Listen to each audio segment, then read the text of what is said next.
Once again welcome back to pharma concept. देखिए आज की क्लास में हम रेलवे फार्मासिस्ट एग्जाम का जो पेपर है 2019 में आया था उसको डिस्कस करने वाले हैं। यानी हर एक क्वेश्चंस के बारे में हम डिटेल में देखेंगे कि क्या इसका आंसर रहा है, ठीक है, और इसका आंसर क्यों आया है। तो अगर आप रेलवे फार्मासिस्ट एग्जाम की तैयारी कर रहे हैं या फिर किसी अदर फार्मासिस्ट एग्जाम की तैयारी कर रहे हैं तो ये पेपर आपके लिए काफ़ी इंपॉर्टेंट है। आप इसको जरूर देखिएगा, आज की क्लास जरूर देखिएगा। साथ ही अगर मान लो आप किसी भी एग्जाम की तैयारी कर रहे हैं फार्मा की, तो गूगल प्ले स्टोर से आप फार्मा कंसेप्ट ऐप को डाउनलोड करें। वहाँ पे हमारे जो भी लाइव क्लासेज है, रिकॉर्डेड क्लासेज है, टेस्ट सीरीज है, पीडीएफ नोट्स है, जो हमारे अलग अलग बैचेज में दे रखे हैं, उनको आप बिल्कुल सस्ती रेट में परचेज कर सकते हैं और काफ़ी अच्छा मटेरियल वहाँ पे आपको देखने को मिलेगा जो आपके एग्जाम के लिए काफ़ी बेनिफिशियल रहेगा। तो चलिए शुरू करते हैं आज की क्लास, जिसमें हम पढ़ने वाले हैं रेलवे फार्मासिस्ट एग्जाम के पेपर 2019 में आए हुए क्वेश्चंस के बारे में डिटेल डिस्कस करेंगे। तो चलिए पहला क्वेश्चन है यहाँ का question number 1, calcitonin is secreted by. पहला क्वेश्चन जो यहाँ पे था 2019 के पेपर में वो था कैल्सीटोनिन कहाँ से सिक्रेट आउट होता है, ये आपको बताना है। 4 ऑप्शन है आपके सामने। ऑप्शन ए है पैराथायरॉइड, ऑप्शन बी है एड्रिनल्स, ऑप्शन सी है थाइमस एंड ऑप्शन डी है थायराइड। तो आपको बताना था कि इसका क्या आंसर रहेगा। जो आपका कैल्सीटोनिन है वो हार्मोन कहाँ से सिक्रेट आउट होता है, तो यहाँ पे जो आपका राइट आंसर रहेगा वो रहेगा ऑप्शन डी, यानी कि thyroid hormone, thyroid gland. Thyroid gland से कैल्सीटोनिन सिक्रेट आउट होता है। अगर हम कैल्सीटोनिन के फंक्शन के बारे में बात करें कि ये कहाँ कहाँ काम आता है, तो ये हमारे जो ब्लड के अंदर कैल्शियम का लेवल होता है उसको कम करता है, यानी it lowers calcium level in blood. सबसे पहला काम क्या है इसका, ये कैल्शियम के लेवल को जो भी आपके ब्लड के अंदर कैल्शियम का लेवल है उसको कम करता है। दूसरा क्या करता है, ये जो भी आपका कैल्शियम का एब्जॉर्प्शन होता है इंटेस्टाइन से उसको रोकता है। It inhibit calcium absorption by the intestine, यानी इंटेस्टाइन से जो कैल्शियम का एब्जॉर्प्शन होता है उसको कम करता है। तीसरी बात देखें, it promote deposition of calcium into bones. जो भी आपका ब्लड के अंदर कैल्शियम है उसको ये क्या करता है, बोन्स के ऊपर डिपॉजिट करना चालू कर देता है ब्लड के अंदर, तो कैल्शियम के लेवल को कम कर देगा और उसका डिपोजिशन कहाँ करेगा, बोन्स के ऊपर, ठीक है ना। इसका मतलब क्या हुआ, ये ओस्टियोक्लास्ट एक प्रकार का मैकेनिज्म है जिसके अंदर बोन से कैल्शियम रिमूव होना चालू होता है ना, तो उसको ये इनहिबिट करता है। यानी ओस्टियोक्लास्ट को तो ये इनहिबिट करेगा और ओस्टियोब्लास्ट का मतलब बोन का formation by the help of calcium ion, उसको ये स्टिमुलेट करेगा, ठीक है ना। तो यहाँ पे ये क्वेश्चन भी पूछा जाता है, it inhibit osteoclast and it stimulate osteoblast. Next ये क्या करता है, it inhibit calcium reabsorption in the kidney, यानी कि कैल्शियम का जो रीएब्जॉर्प्शन होता है किडनी से उसको ये रोकता है, यानी कि ये यूरिन के थ्रू कैल्शियम को एक्सक्रीट आउट करने में हेल्प करता है। तो यहाँ पे कैल्सीटोनिन के सारे फंक्शन आपको लगभग पता चल गए और ये आपका थायराइड ग्लैंड से सिक्रेट होने वाला हार्मोन है। चलिए अगला क्वेश्चन देख लेते हैं, question number 2। How much temperature should be maintained during moist heat sterilization. आपको बताना है कि मोइस्ट हीट स्टेरिलाइजेशन अगर कर रहे हैं तो वहां पे कितना टेम्परेचर मेंटेन करना पड़ता है। 4 ऑप्शन है आपके सामने। ऑप्शन ए है 151 डिग्री सेल्सियस, ऑप्शन बी है 91 डिग्री सेल्सियस, ऑप्शन सी है 121 degree Celsius and option D है 181 डिग्री सेल्सियस। आपको बताना है कि जब कभी भी मॉइस्ट हीट स्टेरिलाइजेशन किया जाता है तो वहां पे कितना डिग्री सेल्सियस टेम्परेचर मेंटेन किया जाता है। तो यहाँ पे जो राइट आंसर रहने वाला है वो है आपका आंसर ऑप्शन सी, यानी कि 121 डिग्री सेल्सियस। देखिए मॉइस्ट हीट स्टेरिलाइजेशन की बात करें तो ये होता कहाँ है, ये जनरली ऑटोक्लेव के अंदर होता है। कहाँ होता है, ऑटोक्लेव में। ऑटोक्लेव एक प्रकार का अपरेटस है जो कि प्रेशर कुकर से मिलता जुलता है। इसके अंदर क्या रहता है, ढक्कन लगा रहता है, ऊपर यहाँ पे प्रेशर मेजर किया जाता है कि कितना प्रेशर इसके अंदर जनरेट होता है, और यहाँ पे नीचे वाटर लेवल मेंटेन किया जाता है। इसके ऊपर जालियां लगी हुई रहती है जिसके ऊपर आपका सबस्टेंस जिसको आपको स्टेरिलाइज करना है उसको रखा जाता है, ठीक है। अगर हम बात करें मॉइस्ट हीट स्टेरिलाइजेशन से किस तरीके से स्टेरिलाइजेशन होता है तो इसकी मैकेनिज्म देखें तो ये जो भी आपकी सेल्स है, बैक्टीरियल सेल है, माइक्रो ऑर्गेनिज्म की सेल्स है, उसके अंदर जो प्रोटीन है उसको ये कोगुलेट कर देता है जिससे कि बैक्टीरिया वगैरह डिस्ट्रॉय हो जाते हैं। अगर हम इसके एग्जाम्पल देखें तो ये जनरली कॉटन वूल को स्टेरिलाइज करने में काम में आता है। मॉइस्ट स्टेरिलाइजेशन में sir rubber stoppers, culture media, इन ये मेन एग्जाम्पल है जिनको हम ऑटोक्लेव के द्वारा यानी कि मोस्ट हीट स्टेरिलाइजेशन के द्वारा स्टेरिलाइज करते हैं। इसके अलावा papers, cloth wrappers, bundle of surgical linen, heat stable aqueous product, इन सभी को मोस्ट हीट स्टेरिलाइजेशन के द्वारा स्टेरिलाइज किया जाता है। अगर हम टेम्परेचर की बात करें तो देखिए 115 से लेके 118 डिग्री सेल्सियस अगर टेम्परेचर रखा जाए तो वहां पे 10 पॉन्ड पर स्क्वायर इंच प्रेशर और 30 मिनट का टाइम दिया जाता है जिससे कि प्रॉपर स्टेरिलाइजेशन हो सके। अगर टेम्परेचर 121 से 124 डिग्री सेल्सियस तक रखा जाए, इन टेम्परेचर को बढ़ा दिया जाए और प्रेशर को भी बढ़ा दिया जाए, प्रेशर 15 पॉन्ड पर स्क्वायर इंच किया जाए तो 15 मिनट्स के अंदर यानी कम टाइम के अंदर ही आपका मटेरियल स्टेरिलाइज हो जाएगा। इसी तरीके से टेम्परेचर को अगर 126 से लेकर 129 डिग्री सेल्सियस कर देते हैं और प्रेशर को आप 20 पॉन्ड पर स्क्वायर इंच कर देते हैं तो मात्र 10 मिनट में आप स्टेरिलाइज कर सकते हैं किसी सब्सटेंस को। जो ये सब्सटेंस हमने एग्जांपल दे रखे इन्हीं को स्टेरिलाइजेशन किया जाता है मॉइस्ट हीट के द्वारा। और 134 से 138 डिग्री सेल्सियस टेम्परेचर रखें और 32 पॉन्ड पर स्क्वायर इंच अगर प्रेशर रखें तो 3 मिनट के अंदर हम स्टेरिलाइज कर सकते हैं। और जो मोस्ट सुटेबल टेम्परेचर है, जो सबसे ज्यादा यूज में लिया जाता है, वो 121 से लेके 124 डिग्री सेल्सियस टेम्परेचर और 15 पॉन्ड पर स्क्वायर इंच प्रेशर काम पे लिया जाता है फॉर 15 मिनट्स, जिससे कि आपका मटेरियल स्टेरिलाइज हो जाए। चलिए अगला क्वेश्चन देख लेते हैं, question number 3। Satpura national park is situated in which state? ये क्वेश्चन भी आपका जीके से रिलेटेड था जो कि इसमें आया हुआ है रेलवे फार्मासिस्ट एग्जाम 2019 के अंदर।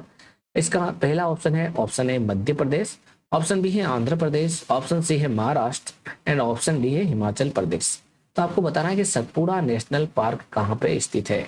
देखिए इसका राइट आंसर रहेगा ऑप्शन ए यानी कि मध्य प्रदेश। मध्य प्रदेश में सतपुड़ा नेशनल पार्क है। ये जनरली पंचमढ़ी के पास में स्थित है। यहाँ पे सतपुड़ा टाइगर रिजर्व भी बन गया है अब। और अगर हम इसकी बात करें तो इसके मध्य प्रदेश के पड़ोसी राज्य हैं आपके राजस्थान, इधर आपका उत्तर प्रदेश, इधर आ गया आपका बिहार, नीचे आ गया महाराष्ट्र, इधर आ गया गुजरात। तो इस तरीके से अलग अलग राज्य बने हुए हैं। ठीक है, मध्य प्रदेश से यहाँ पे देखिए, यहाँ पे कौन सा राज्य है आपको बताना, बिहार नहीं है, आपको बताना है कौन सा है, छत्तीसगढ़ है। चलिए आप मेरे को लिंक वहां पे क्लिक करके बता सकते हैं कमेंट में, यहाँ पे छत्तीसगढ़ है या बिहार। चलिए ये आपके लिए क्वेश्चन है। चलिए अगला क्वेश्चन देख लेते हैं, question number 4। Liquid membrane system are also called as? Liquid membrane system को क्या कहा जाता है? यह क्वेश्चन आपका 2019 के अंदर आया था रेलवे फार्मासिस्ट एग्जाम में। और इसके 4 ऑप्शन है। ऑप्शन है aquasomes, option B nano capsules, option C है multiple emulsion and option D है वायरोजोम्स।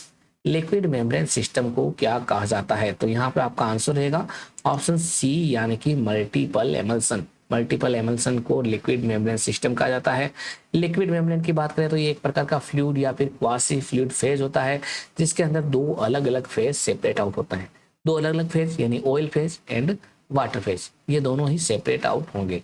That are immiscible with the liquid membrane, जो लिक्विड मेम्ब्रेन के साथ में मिसिबल नहीं है। देखिए liquid membranes are developed because the relatively small transmembrane flux of polymer membranes, और ये आपका जनरली मल्टीपल एमल्सन्स के अंदर पाया जाता है लिक्विड मेम्ब्रेन सिस्टम, जैसे O/W/O या फिर W/O/W एमल्सन में।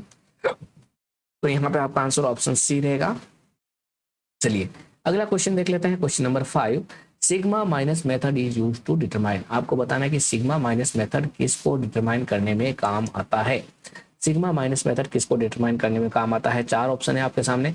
ऑप्शन ए है metabolic rate constant, option B है absorption rate constant, option C है excretion rate constant and option D है एलिमिनेशन रेट कांस्टेंट। देखिए आपको मैं बता देता हूँ कि जो भी हमारी लाइव क्लासेज होती है उसमें हम अधिकतर क्वेश्चंस के बारे में डिस्कस करते हैं। जो भी हमारी रिकॉर्डेड क्लासेज है उनके अंदर हम अधिकतर हमारे जो भी थ्योरेटिकल पोर्शन है वो डिस्कस किए हुए रहते हैं। तो अगर आप थ्योरेटिकल पोर्शंस को भी ज्वाइन करना चाहते हैं वहाँ पे, और हमारी लाइव क्लासेस को जो क्लासेस रूम के अंदर होती है उनको देखना चाहते हैं, तो जरूर हमारे बैचेस को ज्वाइन कीजिएगा जिससे कि आपको वहाँ पे फायदा मिल सके। चलिए यहाँ पे हम इसका आंसर देख लेते हैं। इसका जो राइट आंसर रहेगा वो रहेगा ऑप्शन डी यानी कि एलिमिनेशन रेट कांस्टेंट। देखिए sigma minus method is also called amount of drug remaining to be extracted, यानी कितनी ड्रग एक्सक्रीट होनी बाकी रह गई। एलिमिनेशन रेट क्या है उसको बताएगा आपका सिग्मा माइनस मेथड। ये एक प्रकार का अल्टरनेटिव और मोर एक्यूरेट मेथड है for estimation of elimination rate constant. यहाँ पे आपका आंसर ऑप्शन डी रहेगा। ये देखिए बायो फार्मास्यूटिक्स से रिलेटेड क्वेश्चन है जो कि बी फार्मा के अंदर है।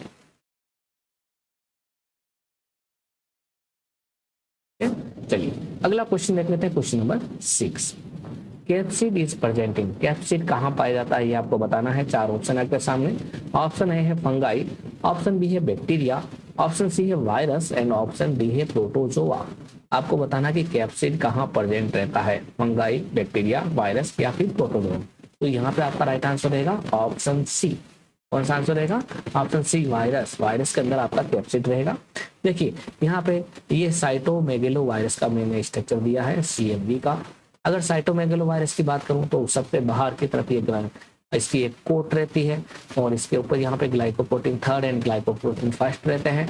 इसके अलावा इसके अंदर जो जेनेटिक मटेरियल रहता है वो आपका जीनोम इस कैप्सिड के अंदर एनक्लोज रहता है। इस जीनोम को जो एनक्लोज करने वाली मेम्ब्रेन है, प्रोटीन की सेल है, उसी को हम कैप्सिड कहते हैं। यानी कैप्सिड क्या है? Capsid is the protein shell of virus enclosing its genetic material. तो ये कहाँ पाया जाएगा? ये वायरस में पाया जाएगा। इसके अंदर खूब सारे ओलिगोमेरिक स्ट्रक्चरल सब यूनिट होते हैं जो कि प्रोटीन से बने हुए होते हैं, उनको हम प्रोटोमर्स भी कहते हैं। चलिए इसका अगला क्वेश्चन देख लेते हैं, question number 7। Willingness to strive for the goals of a particular group is termed as. आपको बताना है कि ये जनरल इंग्लिश का वैसे क्वेश्चन है, मैं बता देता हूँ। और इसमें कुछ टर्म्स दे रखे हैं, उन टर्म्स का मतलब यहाँ पे एक मतलब दे रखा है, मीनिंग दे रखा है। आपको बताना है ये किस टर्म्स के लिए प्रॉपर मीनिंग है।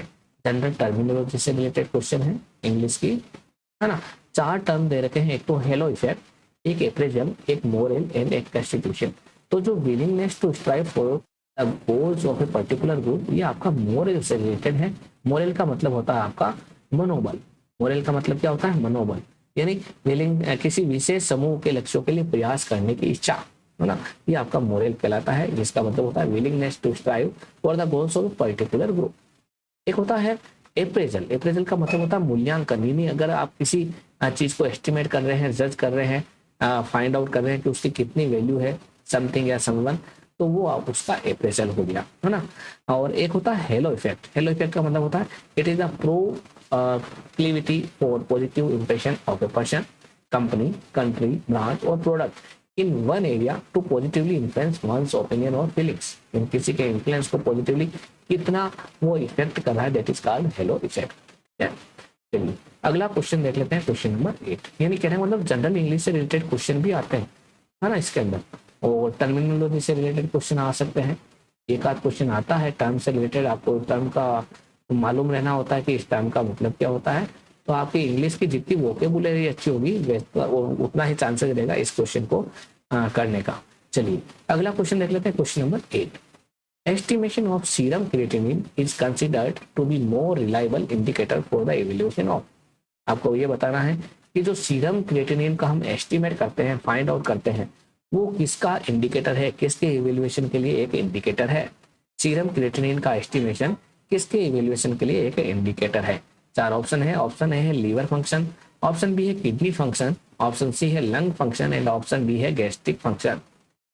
देखिए आपको मैं फिर से बता देता हूं कि अगर आप में से कोई भी आपके friend pharmacist exam, GPAT exam, drug inspector exam, pharma exit exam, किसी भी एग्जाम की तैयारी कर रहे हैं, रेलवे फार्मासिस्ट एग्जाम, तो उसकी तैयारी के लिए हमने अलग अलग बैचेज हमारे फार्मा कंसेप्ट ऐप पर बना रखे हैं, जहाँ पे हमारी live classes, recorded classes, important MCQs, previous year के क्वेश्चंस, मॉक टेस्ट और टेस्ट सीरीज वगैरह सब कुछ, साथ ही साथ इंपॉर्टेंट सब्जेक्ट के नोट्स, सब कुछ वहाँ पे आपको अवेलेबल मिलेंगे, और वो भी 40% या इससे ज़्यादा डिस्काउंट रेट पे। तो उनको आज ही आप ज्वाइन कर सकते हैं, और उनको ज्वाइन करने के लिए आप गूगल प्ले स्टोर से फार्मा कंसेप्ट ऐप को डाउनलोड करके उन्हें ज्वाइन कर सकते हैं। बहुत ही किफ़ायती रेट पे वो मिलेंगे, साथ ही साथ बहुत ही क्वालिटी वाइज वहाँ पे कंटेंट भी आपको मिलेगा। तो चलिए यहाँ पे हम इसका आंसर देख लेते हैं। इसका आंसर रहेगा ऑप्शन बी, यानी कि किडनी फंक्शन। देखिए क्रिएटिनिन क्या होता है? It is a waste product in our blood that comes from our muscles. जो भी हमारी मसल्स है उससे निकल के आया हुआ है क्रिएटिनिन, जो एक प्रकार का वेस्ट प्रोडक्ट है। हेल्थी किडनी की बात करें तो ये क्या करता है? हेल्थी किडनी क्रिएटिनिन को फिल्टर आउट करके यूरिन के थ्रू पास आउट कर लेता है। इससे क्या होगा? हमारी बॉडी के अंदर, हमारे सीरम के अंदर, हमारे ब्लड के अंदर क्रिएटिनिन का लेवल मेंटेन रहेगा, ज्यादा नहीं बढ़ने पाएगा। ज्यादा होते ही किडनी उसको एक्सक्रीट आउट कर देता है। ठीक है, अगर मान लो आपकी किडनी प्रॉपर फंक्शन कर रही है तो इसका मतलब उसका एक्सक्रीशन भी प्रॉपर हो रहा है। अगर मान लो किडनी प्रॉपर वर्क नहीं कर रही है तो इसका मतलब क्रिएटिनिन आपकी बॉडी में एक्यूमुलेट हो रहा है। तो सीरम में कितना क्रिएटिनिन का लेवल है उससे आप बता सकते हैं कि आपकी किडनी प्रॉपर फंक्शन कर रही है नहीं कर रही है। अगर हम मेन के अंदर बात करें तो जो क्रिएटिनिन का लेवल रहता है वो है 0.7 से लेके 1.3 मिलीग्राम पर डेसीलीटर। एंड वुमेन की बात करें तो वो 0.6 से लेके 1.1 मिलीग्राम पर डेसीलीटर रहता है। मेन की बॉडी मस्कुलर होती है इसलिए वहां पे क्रिएटिनिन का लेवल थोड़ा ज्यादा रहता है। चलिए अगला क्वेश्चन देख लेते हैं, question number 9। In this question the relationship between different element is shown in the statement and this statement follows. कौन कौन से कंक्लूजन को फॉलो करता है वो आपको बताना है। स्टेटमेंट क्या है पहले ये देख लेते हैं। स्टेटमेंट है B is greater than R, यानी बी आर से बड़ा है। R is greater than B O, यानी आर ओ से बड़ा है। O is greater and equal to W, यानी ओ डब्ल्यू के बराबर या फिर डब्ल्यू से बड़ा है। And W is greater than N, और डब्ल्यू एन से बड़ा है। इसका मतलब क्या हुआ, एन आपका सबसे छोटा और बी आपका सबसे बड़ा है, यही हुआ। चलिए अब यहाँ पे कुछ कंक्लूजन दे रखे हैं। बी इज ग्रेटर देन ओ, तो सीधी सी बात है बी सबसे बड़ा है तो इसका मतलब B is greater than O, ये आपका कंक्लूजन सही है। इसी तरीके से W is less than R, यहाँ पे दे रखा है W is less than R. देखिए डब्ल्यू छोटा है ना आर से, आर बड़ा है डब्ल्यू से, इसका मतलब डब्ल्यू छोटा है आर से, ये भी सही है। And B is greater than N, B is greater than N, B सबसे बड़ा है सीधी सी बात है तो B is greater than N, ये भी सही है। अब इसमें 4 ऑप्शन दे रखे हैं, हमें बताना है कौन सा सही है। Only first and second follows, none follows, all follows and second and third follows, ये तीनों सही है। इसका मतलब ऑल फॉलोज आंसर रहेगा। अगला क्वेश्चन देख लेते हैं, question number 10। Which one of the following is the basic chemical test to identify anthracene glycoside in aloes. आपको बताना है कि एंथ्रेसीन ग्लाइकोसाइड्स को आइडेंटिफाई करने के लिए इनमें से कौन सा बेसिक केमिकल टेस्ट है। ऑप्शन 4 आपके सामने है। ऑप्शन है modified Borntrager test, option B है Keller Kiliani test, option C है Borntrager test and option B है लीगल टेस्ट। तो यहाँ पे जो आपका राइट आंसर रहेगा वो रहेगा ऑप्शन ए, यानी कि मॉडिफाइड बोरन ट्रेजर टेस्ट। देखिए मॉडिफाइड बोरन ट्रेजर टेस्ट कैसे करते हैं, ये जनरली डाई एंथ्रोन के लिए करते हैं जैसे कि सिनोसाइड्स ग्लाइकोसाइड या फिर एंथ्रेसिन ग्लाइकोसाइड, और बोरन ट्रेजर टेस्ट आपका एंथ्राक्विनोन ग्लाइकोसाइड के लिए करते हैं। इस चीज का आप ध्यान रखें, ये एंथ्राक्विनोन के लिए रहेगा, बाकी एंथ्रेसिन डाई एंथ्रोन के लिए आपका मॉडिफाइड बोरन ट्रेजर टेस्ट रहेगा। करते कैसे इसको, देखिए जो भी आपका पाउडर है, जो भी ग्लाइकोसाइड के साथ में एलोइज वगैरह है, इसका सिनोसाइड से इनके पाउडर है, इनको अपन एल्कोहलिक केओएच के साथ में बॉइल करते हैं, फिर उसको फिल्टर कर लेते हैं। जो फिल्ट्रेट आया उसके अंदर हम डाइल्यूट HCl ऐड करते हैं और उसको ईथर के साथ में एक्सट्रैक्ट करते हैं। जो भी आपका कंटेंट होगा वो ईथर के साथ में आ जाएगा। अब ईथर के साथ में जो कंटेंट आया उसको हम H2O2 के यानी कि हाइड्रोजन पेरोक्साइड के साथ में ऑक्सीडाइज कर देंगे और उसके बाद में हम उसमें अमोनियम हाइड्रोक्साइड डालेंगे इसके अंदर ईथर वाले एक्सट्रैक्ट में, और उसको अच्छे से चेक करेंगे, अच्छे से हिलाएंगे तो एक प्रकार का रोज रेड यानी रोजी रेड गहरा लाल कलर प्रोड्यूस होगा एक्वस लेयर के अंदर। इसका मतलब क्या होगा, वहां पे आपका ये एंथ्रेसीन ग्लाइकोसाइड एलोइज के अंदर प्रेजेंट है। तो ये मॉडिफाइड बोरन ट्रेजर टेस्ट इसके लिए किया जाता है।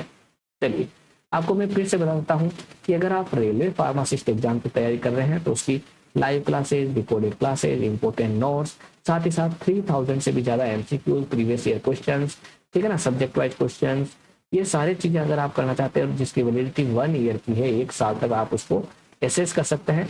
ये मात्र कोर्स आपको 720 रुपीज में आफ्टर 40% डिस्काउंट मिल रहा है। कई ओकेजन पे हम इसका डिस्काउंट काफी बढ़िया भी देते हैं, 50 to 60% भी कर लेते हैं। तो आप ये अभी 40% का ऑफर चल रहा है तो आप इसे जरूर ज्वाइन कीजिएगा, काफी मजा है। 720 रुपीज में आपको काफी कुछ सीखने को मिलेगा। इसके अलावा फार्मासिस्ट एग्जाम का बैच मात्र 720 में आपको मिल रहा है। फार्मा एग्जिट एग्जाम का बैच मात्र 599 रुपीज में मिल रहा है, जिसमें क्लासेस के साथ साथ में 1000 इंपोर्टेड क्वेश्चन और इंपोर्टेंट नोट्स, टेबल्स, ये सब कुछ आपको मिलने वाले हैं। ड्रग इंस्पेक्टर एग्जाम के बैच के अंदर आपको 1199 में आपको पूरा बैच मिल रहा है और जीपी 2024-25 का बैच मात्र 1199 रुपये में मिल रहा है। तो इन डिटेल्स को आप जरूर ज्वाइन करें। अगर मान लो आप खाली MCQ यानी कि खाली मॉक टेस्ट से अपनी तैयारी करना चाहते हैं, हमारी रिकॉर्डेड क्लासेस नहीं देखना चाहते हैं, हमारी लाइव क्लासेस नहीं देखना चाहते हैं, तो मॉक टेस्ट की प्रैक्टिस के लिए 1 ईयर की वैलिडिटी है। सभी मॉक टेस्ट की सीरीज हमने मात्र 180 रुपीज में कर रखी है, जिसमें सभी में लगभग 3000 से भी ज्यादा क्वेश्चन आपको मिलने वाले हैं। जिसमें आपके प्रीवियस ईयर का क्वेश्चन, आपके जो भी आपके ये है सब्जेक्ट वाइज क्वेश्चंस, ठीक है, माइनर टेस्ट, मेजर टेस्ट, ये सब कुछ इसमें इंक्लूड होने वाले हैं। तो आज ही फार्मा कंसेप्ट ऐप डाउनलोड करें और वहाँ से हमारे जो भी सब्जेक्ट है, जो भी हमारे बैचेज है, उनको सब्सक्राइब करें। साथ ही अपने जितने कितने भी मिलने वाले फ्रेंड्स हैं उनको ज़रूर बताएं। तो चलते हैं, मिलते हैं अगली क्लास में। तब तक के लिए best of luck for exam and thanks.